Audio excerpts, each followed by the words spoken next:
What's up, everybody? Welcome back to another edition of 4 Dummies, and tonight I am joined with the other 3 dummies. I have Mr. Skullface. Hello. I have Mr. Just One. Yo, what's happening? And I have Mr. Robert Detoff. Hello.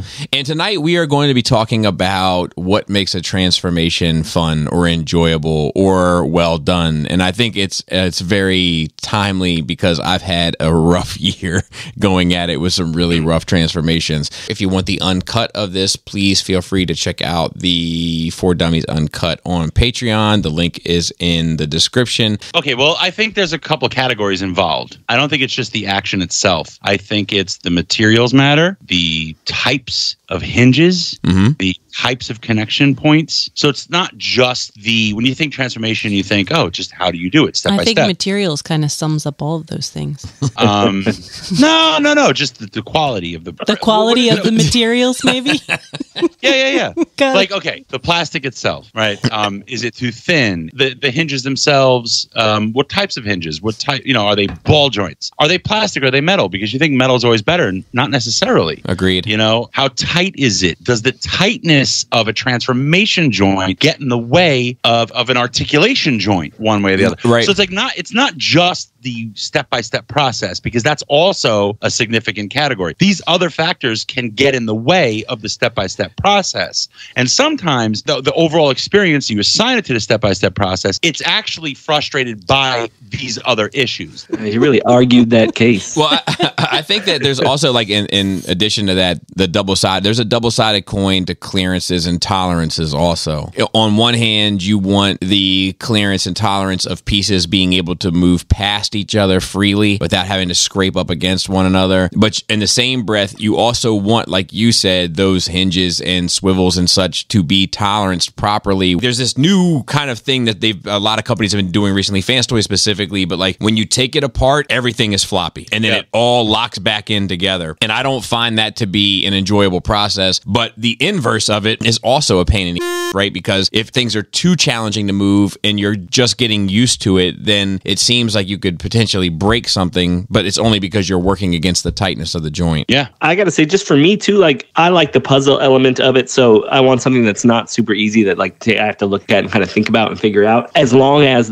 like you said, like the tabs and the parts and stuff aren't getting in the way. Me having a Fans Toys completely just kind of come apart and then you put it back together is fine if everything locks together like it's supposed to. The instructions are 1, 2, 3, and so on, consecutive, right? Right. But once you open something up and everything falls apart, you're gone. Yeah. I find myself trying to put it back together to get to the first confusing image, just to see where I'm at. Yeah, and then sometimes I have to like specifically hold it in my hand the way that it's sitting in the instructions in order to kind of orient myself to it. I also think that there's a lot to like looking at something and seeing, okay, this panel obviously moves, so it probably will move. You know what I mean? Like, and I find it a little bit frustrating when there's like, it's almost like secret panels and secret things that like flip out. I'm like, okay, well, like that takes away from the intuitive nature. And like just said, like, I'm okay with it being complicated. I'm not okay with it being frustrating. And there is a line between the two. Like if you look at like Unique Toys Lockdown, right? That's a complicated transformation, but it's smooth as silk. And intuitive. Yeah, very much so. That's what makes it a gem. I would put Unique Toys Challenger in the very similar perspective. Like all that stuff they did during that era. I don't know. I've been talking recently about it, and I do think there is a charm to you only have to move every piece once. Right.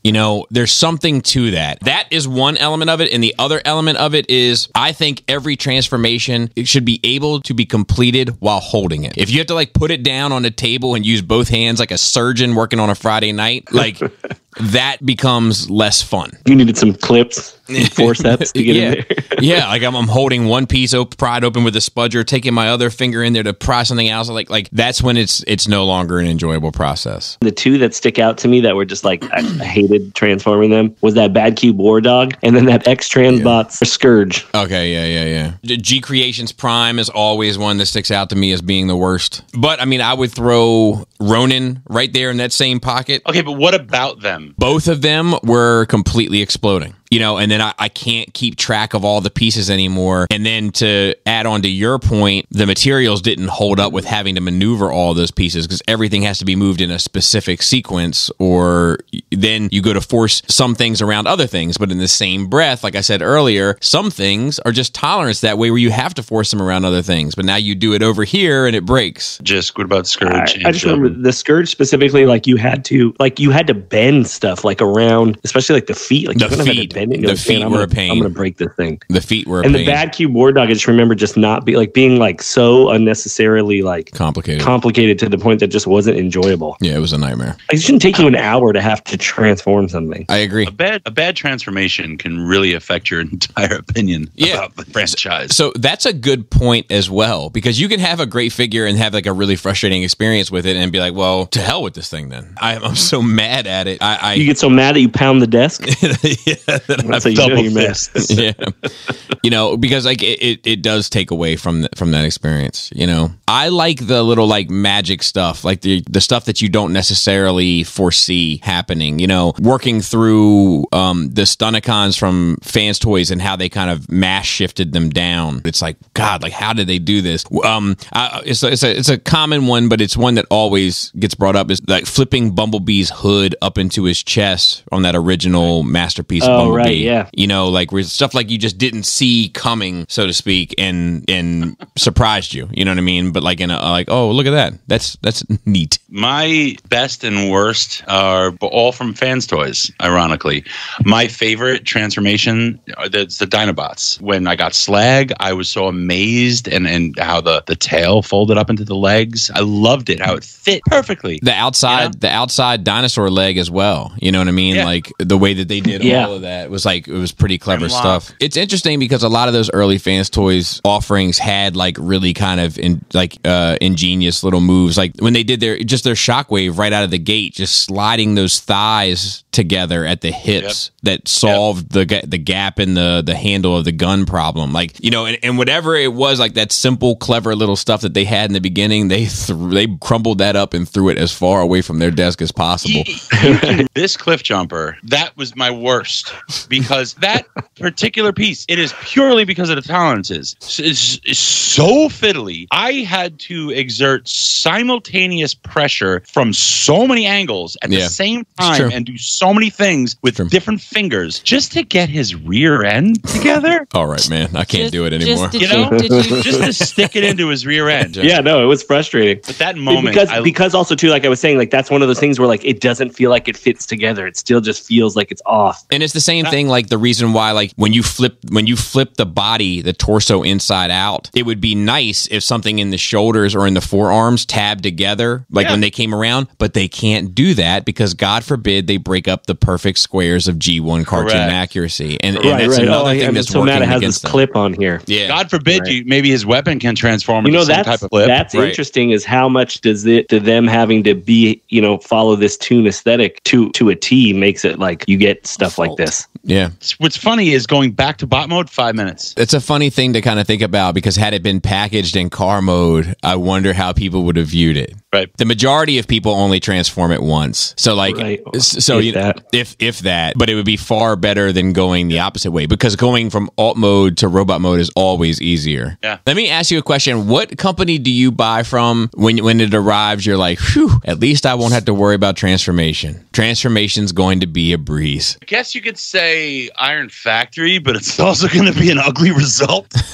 Yeah, I would put Iron Factory in that conversation. I'd put MMC in that conversation. Oh, yeah. And I would have put Make Toys back in the day in that conversation. Yeah, that's what I was going to say, was Make Toys. What transformations do you dread? Just from the box arriving. You have no idea. You're just like, oh man, I know this is going to be. Vacuum. So, yeah, but they're not really around anymore. But yeah, that's fair. Neither was Make Toys. Fans Toys.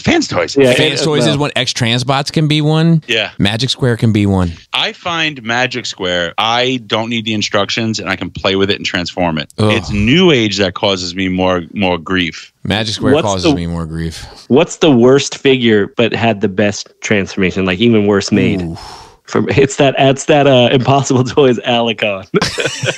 That thing was just like, all right, it was such a piece of but like the transformation was fine. You're like, all right, cool, got it. Mm-hmm. Like a lot of those like reformatted around that era, like the Titanica and all that, like the transformations were like easy breezy, but the figures weren't necessarily, nailing it. Terrible. Right. Yeah, they weren't terrible. It's just they weren't as accurate as you wanted. It's like when you got them in hand, you're like, oh, okay. Like the Cyclonus. That early Takara stuff too wasn't bad. No, I'm saying just for transformation. I'm thinking about transformation. It's actually not bad at all. Yeah, no, the early Takara Masterpiece, it really set the standard in my mind of what you should be chasing. It wasn't until they got into like Megatron and MP44 and all that where they just started joining the ranks of like, oh, okay, well here goes my afternoon. I got to flip this thing to another. You know what I mean? Right. You remember that Voodoo Toys Ironhide? That thing was. Oh God. Are the easy ones still fun? Some of them can be, but they can also be like too easy. Yeah, it is. There is like a balance to be struck. Because another thing that I think that's like important to comment on is like at the end of the day, it should be fun. If it's not fun, it has failed. It doesn't matter how complicated or how great both modes look. If it wasn't an enjoyable process, it's a failure. I think like you said it too. Like now, like before, when you had some liberties, you're like, okay, it could look 85% like the character. Or like now it has to look 99% like it, so you're kind of a little bit more restricted on like, all right, how do we get this piece to fit around this other piece? Yeah. But I think another part of the transformation experience is the instructions. It's that interface between 100%. The company and the customer. Just don't use them. That's how you bypass that. So who has the worst instructions? Anyone that says, okay, you open up the instructions, okay, and it says rotate. You're like, oh, they're telling me what to do. Step 2, rotate. Rotate, and it's like a different rotate. 3, rotate. Like, all right, you're just saying rotate for everything. You know what I think? Who I think is the worst? Planet X. Oh, I've never done one of their. I feel like they only show you the after. They only show you the after picture. So like, they're like you like just open you up. Don't and know if it's a before or after. And you're like step 1, and it's like, well, that's not what my figure looks like. And they're like, no, this is what it looks like at the end of step 1. You don't know how to get there. That's something to talk about too. Just the evolution of like instructions. How much of this is our own expectations getting in the way? Because you know what, we've gotten accustomed to transformations and engineering as they've developed over time. Where I'm sure if we go back to something 4 years old, right, that we thought was complicated, we'd probably be like, oh, this is easy. Time it was new and innovative, and it was confusing. Let's go around in a circle to close this out. Like some of the best transformations that you can remember, the ones that you're like, man, I love that. MP10. Oh, that's a good one. I mean, I would say the Dinobots. I have Fans Toys Dinobots. I would say that MP Soundwave, the Takara MP Soundwave was one that like I was like, man, this thing makes perfect sense to me. MPB was a really fun easy MPB transformation. A lot of those early MPs, because those are the first ones that I got, like the MP Carbot. So part of it is like also like just being hyped to have it. So I just look back at it fondly. And when you don't really know anything about the transformations either, you know what I mean? Yeah, but I also think they were just more streamlined. They weren't meant to be like you didn't have to wear like the glasses that a jeweler does to like move. You know what I mean? They were, yeah, dude. You know what I'm saying? I mean, that Fans Toys Quake Wave will always be one that that was straightforward. All I can think of is stuff that's bad. That X-Transbots wind charger was terrible. Oh yeah, there was something with that. It was trying to get something out of the way of something else. It was a pain. It was the arms. You had to bend it all weird. Mini screwdrivers. Wind chimes. Banging fists. Oh, God.